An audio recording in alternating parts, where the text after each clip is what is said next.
No, I think China firing a warning shot on the US relating to the Strait of Hormuz and the blockade is very serious, because that opens a new front in this war.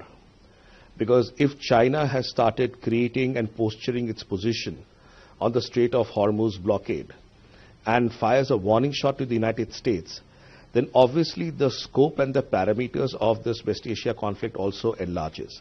So I believe it's a very critical moment in this conflict when we first time see the presence of China. And Chinese presence also shows that there must be some kind of a broader thought leadership that has gone behind it. So it will also give food to United States to realize that they are not only going to deal with Iran, they'll also have to deal with China at some stage. And the warning shot is just the first signal to it. I think the refusal of NATO allies like UK and France to not support the United States in the blockade of Strait of Hormuz also shows that NATO is not united on this issue at this time. We've also seen repeatedly that President Trump has been calling out the NATO leadership and saying that they have failed him.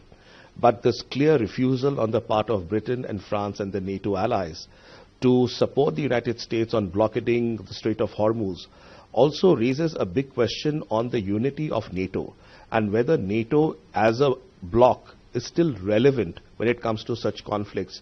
And it should also be a food for thought for the United States. I think it's a very significant move that it comes that the United States military is going to start the blockade of all the Iranian ports around the Strait of Hormuz. They of course want to free it up so that this blockade is lifted and oil and the gas supplies are normalized, which is becoming a serious concern across the globe. But at the same point of time, if this continues into a troop movement and further infiltration into those areas, it might end up with far greater casualties than we can imagine.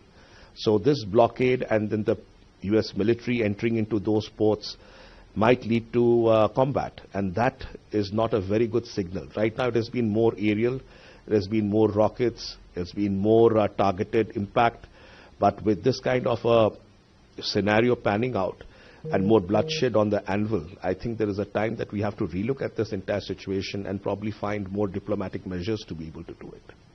No, I think what has come out from the negotiations between Iran and the United States relating to the uranium enrichment and the fact that Iran was, and at least that's reported in the media, I wasn't there inside the room, neither were any one of us, but as it appears that Iran was probably wanting to roll back on the uranium enrichment. But I think the deal was not finalized because there was a demand by the US to roll it back by 20 years and put it on suspension. And that's what Vice President Vance has also alluded to, saying that they had to go back to Iran, the Iranians, and seek approval because they were not able to cut a deal. But I believe if we can find a middle ground to these negotiations and be able to close it, then there's greater bloodshed that is expected, primarily because of the blockade and then the future ways the United States is going to use its military. I think all of that bloodshed can be saved and we can find a solution to this conflict in a more peaceful way.